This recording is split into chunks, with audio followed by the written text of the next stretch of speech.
අපි අද හදන්න යන්නේ නීරමුල්ලිය කරි එක. මේ නීරමුල්ලිය පරිප්පු, සුදුලූණු, කටලූණු, කරපිංචා, පොල් ටික. මෙතන තියෙනවා සරක්කු, කහ, ගම්බිරිස්, අබකුඩු, දියලුණු, උළුහාර. නීරමුල්ලිය මේ වගේ කටු තියෙනවා. නමුත් මේවා දලු හරි ඒවා. ඒක සුද්ධ කරගත්තාම මෙන්න මෙහෙම කොළ ටික කඩාගෙන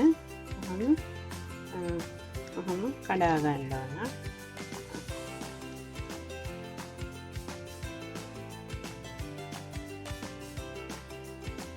මේක මේ ටිකක් හොඳට ටික වෙලාවක් තියලා හොඳට හොදලා ගන්න ඕන. වතුරට ලුණු දාලා.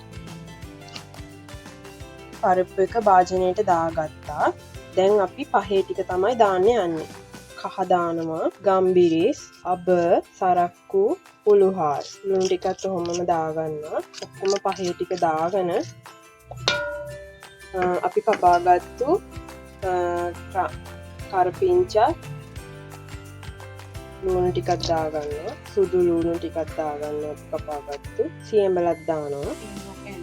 සියඹල කැලි දෙකක්. ඊට පස්සේ අපි පහුකිරෙන් තමයි තැම්බෙන්න තියන්නේ. ඉතින් පහුකිරියක අපි දාගන්නවා. මේ සේරම දාගෙන අපි මේක තැම්බෙන්න තියනවා. පරිප්පු තැම්බෙන ගානට අපි දාගත්තා. බාගෙට තැම්බීගෙන එද්දි කොළ ටික දාන්න පුළුවන්. අපි දැන් මේක ලිපේ තියාගත්ත වෑංජනේ.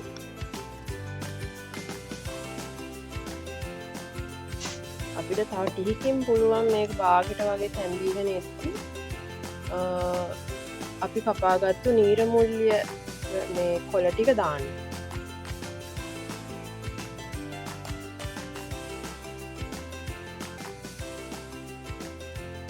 අපි පළවෙනි කිරි එක දාලා පරිප්පු තැම්බෙන ගානට ආවට පස්සේ බාලා වෑංජනේ ගන්න පුළුවන්.